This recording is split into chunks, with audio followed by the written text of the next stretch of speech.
I just found out that I don't have any piece of wood which has the right, correct thickness that approaches this height of the bottom of the feeding hole, So what I did, I just took a wood which was well, and I took a little bit of scrap piece of plywood, and now it has the exact height. And we will use those two pieces just to make sure that this piece of the feeding, which is the mold to fill up the space of the feeding channel, will not be like this. We don't want that. We'll just put it down there, maybe put a screw in there through so that it will be fastened. And then we have the second problem, and the problem is the following. Hopefully you can see it. You can see probably that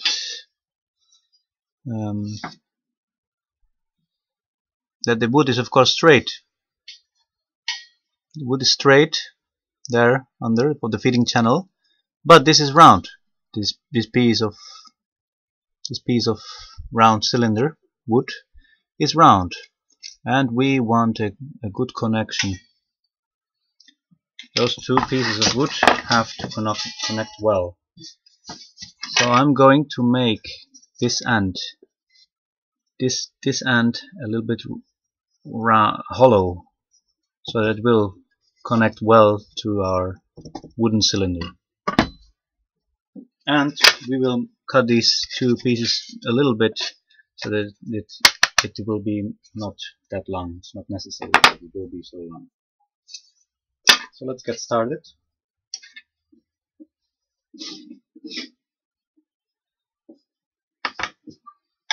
Making it hollow, the feeding channel at the end.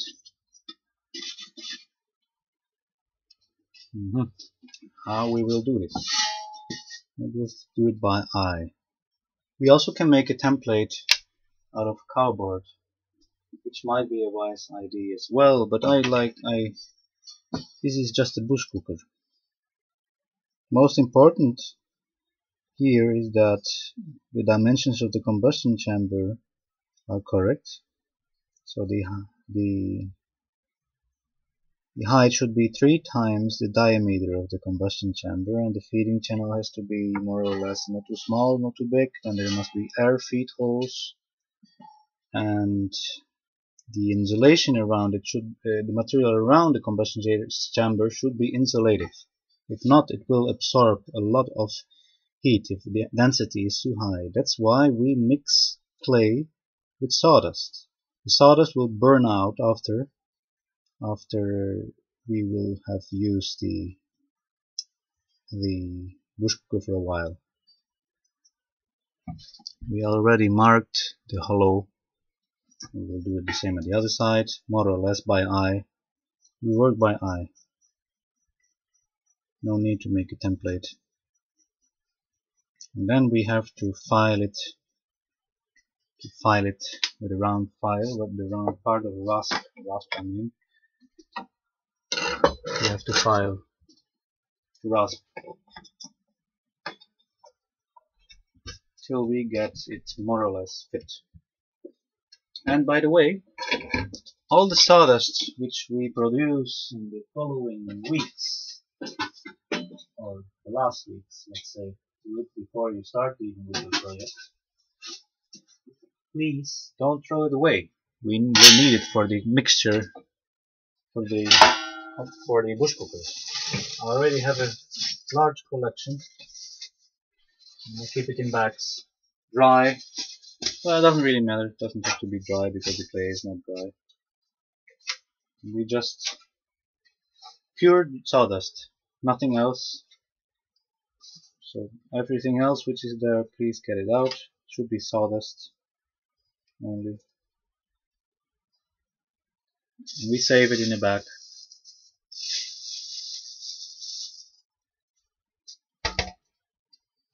We don't throw it away. And also, I save this material because it's an excellent tinder to start your fire.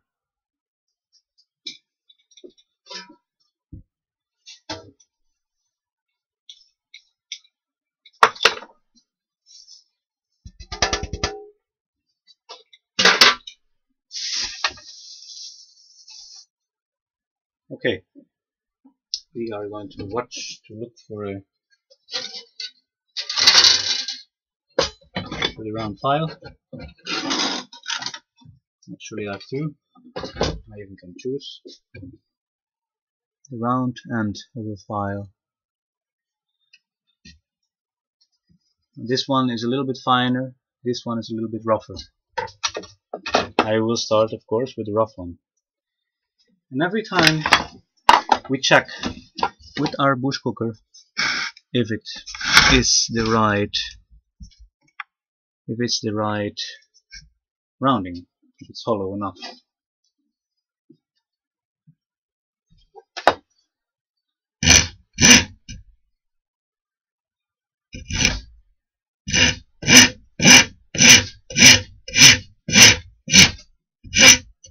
Work carefully. Start in the center of the wood.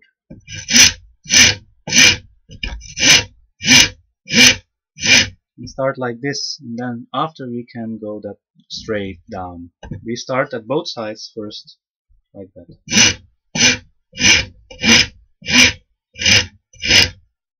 Like that, we have more control over our work. We won't get work like crazy all over the place. We will only work in the center and then go to the sides after we have a good canal.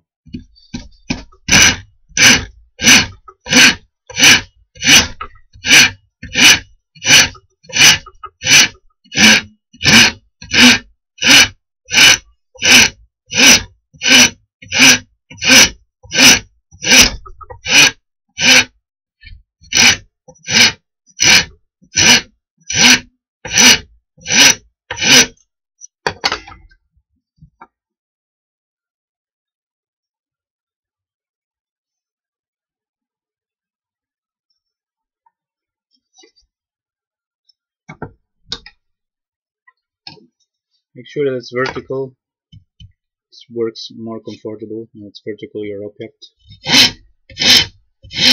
So, not too low, it should be high enough. Otherwise you will hurt your hand.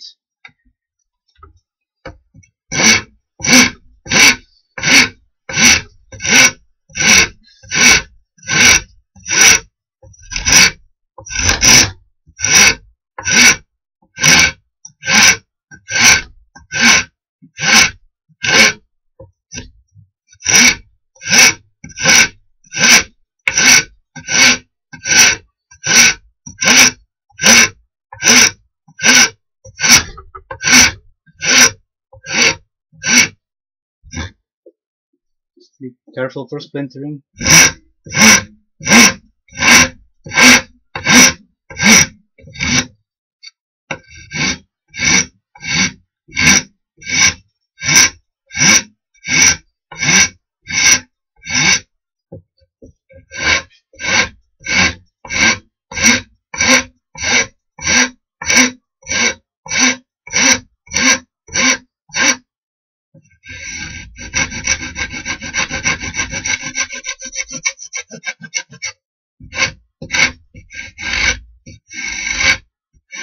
And hold the end of the file, rasp, hold it between your two fingers like that. You can work very straightly.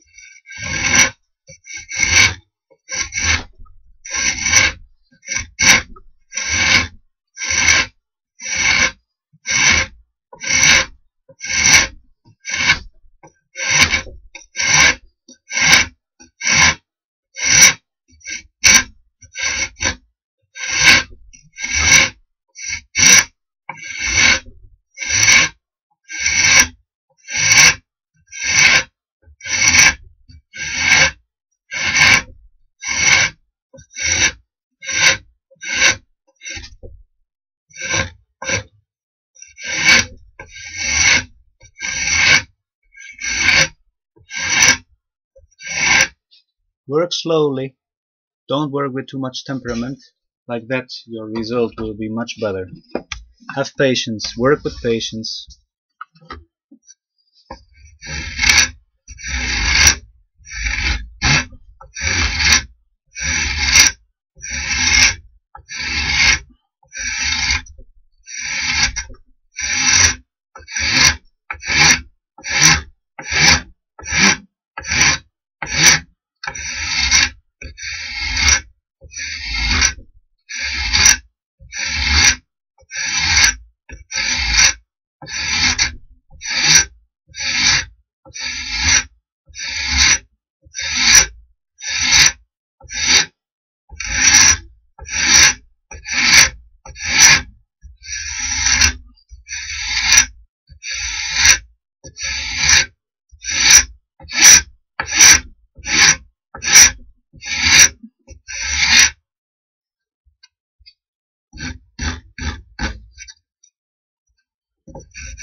Okay, we're at the point that we are very curious to know if this will fit. I don't think so, but we will try anyways.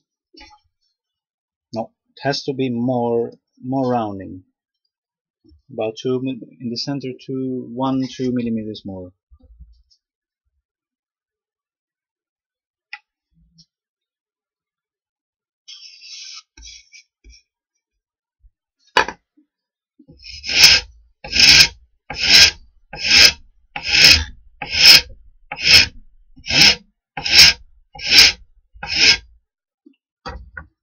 Well, I will just continue to do this until it will fit, because I don't want to make this video too long. It will fit after a while. The next step will be a way that it will keep in place when we put it into the bush cooker. We want it to hold in place, so we will put a kind of screw or a dowel there that it will keep in its place exactly how we want to. I see that the result is almost done. It's only like half a millimeter there under the bottom, so we're almost done. I'll show you. Look, it fits quite well already. All cement that might come between those two pieces of wood doesn't really have importance. It will be easy to remove the refractory material, the clay I mean, the clay with the sawdust. Thanks for watching.